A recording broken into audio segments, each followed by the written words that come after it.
नमस्कार, super India news TV में आपका स्वागत है। मैं हूं राजेश आर्य। आइए देखते हैं आज का विशेष समाचार। प्रखर होते बाबा साहब से जुड़े प्रतीक। हालिया राजनीतिक रुझानों से यही पुष्टि हुई है कि समकालीन हिंदुत्व एवं अंबेडकर मिशन में किस प्रकार सहकार बढ़ा है। आज हम बाबा साहब भीमराव अंबेडकर की 131वीं जयंती मना रहे हैं। इस अवसर पर सार्वजनिक जीवन से जुड़े कई वर्ग विभिन्न मंचों के माध्यम से उन्हें स्मरण कर रहे हैं। जैसे जैसे समाज शिक्षित एवं जागरूक हुआ है, वैसे वैसे बाबा साहब के व्यक्तित्व, कृतित्व एवं संदेशों को की स्वीकार्यता बढ़ी है। ये सुखद है कि बाबा साहब का नायकत्व अब किसी जाति, धर्म एवं प्रांत की सीमाओं में बंधा न रहकर राष्ट्रीय एवं अंतर्राष्ट्रीय स्तर पर उभर रहा है।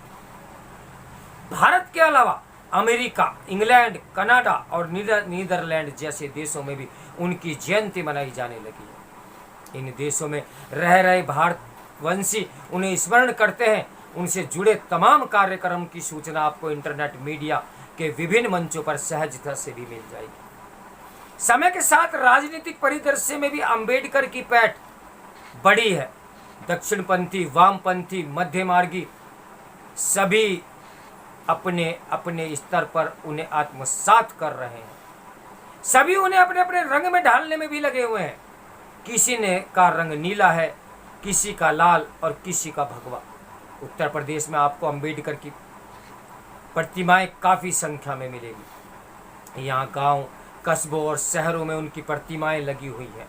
उनमें बाबा साहब प्राय कोट टाई पहने, कोट की जेब में पेन लगाए और चश्मा लगाए हुए चित्रित किए जाते हैं। इन मूर्तियों में भी बाबा साहब के कोट का रंग कहीं नीला, कहीं काला और कहीं केसरिया दिखाई पड़ता है। यदि हाल के वर्षों में बाबा साहब की स्मृतियों पर भगवा रंग चटक हुआ है, तो इसके पीछे भाजपा और राष्ट्रीय स्वयंसेवक संघ के कई संगठनों की अहम भूमिका रही है। भाजपा और संघ के अन्य संगठन बाबा साहब के प्रतीकों एवं संदेशों के प्रति अपनी प्रतिबद्धता दिखाने के लिए कई आयोजन करने में लगे हुए हैं। भाजपा बाबा साहब की याद में राष्ट्रीय स्तर पर सामाजिक न्याय सप्ताह मना रही है। उसके अंतर्गत वे तमाम कार्यक्रमों के माध्यम से जनता को बाबा साहब के मिशन को पूरा करने के लिए जा रहे अपने प्रयासों के बारे में बता रही है। जहां प्रधानमंत्री नरेंद्र मोदी यानी आज 14 अप्रैल को नई दिल्ली के पीएम म्यूजियम का उद्घाटन करने जा रहे हैं, तो वहीं उत्तर प्रदेश सरकार 14 अप्रैल से राज्य में कई जिलों में दलित मित्र कार्यक्रम शुरू करने जा रही है। इसके तहत गोष्ठियां, सांस्कृतिक कार्यक्रम, चित्र प्रदर्शनी आदि माध्यमों से गरीब एवं दलित कल्याण के प्रति सरकार के प्रयासों के प्रति जनता को जागरूक बनाया जाएगा। ये अभियान लगभग 4 महीने चलेगा। इसमें दलित महापुरुषों को केंद्र में रखकर अनेक आयोजन किए जाएंगे। मुख्यमंत्री योगी आदित्यनाथ स्वयं इस कार्यक्रम को गति देने में लगे हैं। भाजपा की छात्र इकाई एबीवीपी ने इस अवसर पर सामाजिक सम्मान के लिए कार्य एवं उन पर चर्चा के साथ अपना इतिहास ध्येय यात्रा शीर्षक से प्रकाशित किया है।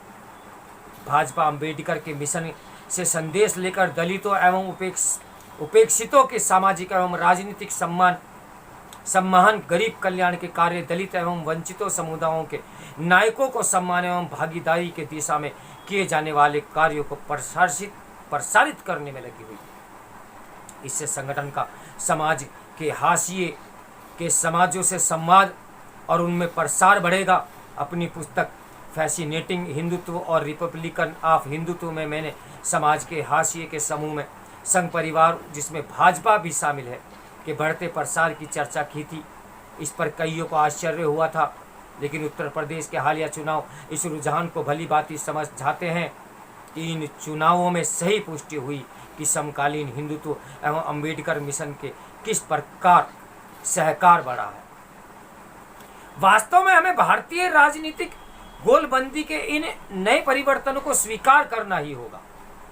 दूसरी ओर अंबेडकर की स्मृति में आज कांग्रेस की भाषा में एक अलग तरह का अंदाज दिखता है, जो प्रतिरोध के माध्यम से हाशिए के समूह के सशक्तिकरण के तर्क को आगे बढ़ाता है। उनके नेताओं के बयानों एवं कार्यकरों में ऐसे ही तर्क उभरते हुए दिखाई देते हैं।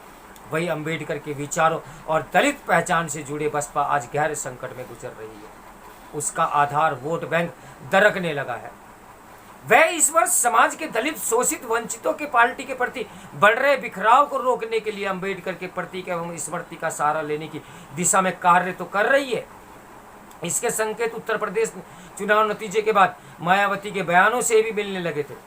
सपा और वामपंथी दल भी अपने अपने ढंग से बाबा साहब के प्रतीक से अपना संबंध जोड़ रहे हैं। इन सभी दलों की इस कवायद से जुड़ी शैली में कुछ समानताएं तो तमाम विभिन्नताएं भी हैं। बाबा साहब के प्रतीक की एक बड़ी विशेषता है कि वह राजनीतिक होने के साथ साथ सामाजिक प्रतीक भी है। यही कारण है कि सामाजिक सेवा भाव में लगे तमाम सामाजिक संगठन अंबेडकर जयंती पर परिवर्तन से जुड़ी कई प्रतिज्ञा लेते हैं। मुख्य धारा के मीडिया से लेकर इंटरनेट मीडिया पर इससे जुड़ी तमाम संदेश दिखते भी हैं। इस संदर्भ में हमें यह भी स्मरण रखना होगा कि प्रतीकों का महत्व तब और बढ़ता है जब उस प्रतीक से जुड़े सामाजिक समूह जनतंत्र में मजबूत और प्रभावी होते जाते हैं। उनमें विकास की आकांक्षा बढ़ती है, उनकी आवाज का वजन बढ़ता है। विगत 7-8 दशकों के दौरान भारत में दलित एवं हाशिए के समूहों की में राजनीतिक एवं जनतांत्रिक चेतना सशक्त हुई है। एक गांव में फील्ड वर्क के दौरान दलित वर्ग से जुड़ी एक महिला का ये कथन मुझे उल्लेखनीय लगा कि बाबा साहब के कारण ही हमारे समाज के तमाम लोग जेब पर कलम लगाकर घूम रहे हैं। हमें बाबा साहब को भूलने नहीं देना है। भारतीय समाज के दलित एवं वंचित समाज का यही भाव बाबा साहब अंबेडकर की स्मृतियों को निरंतर प्रासंगिक बनाता जा रहा है। तो आज बाबा जी की 131वीं जयंती पर आप सभी को बहुत बहुत शुभकामनाएं। इसके लेखक है बद्री नारायण। तो मेरे साथ बने रहिए सुपर इंडियन न्यूज़ टीवी की ब्रेकिंग न्यूज़ के लिए। नमस्कार, मैं हूं राजेश आर्य।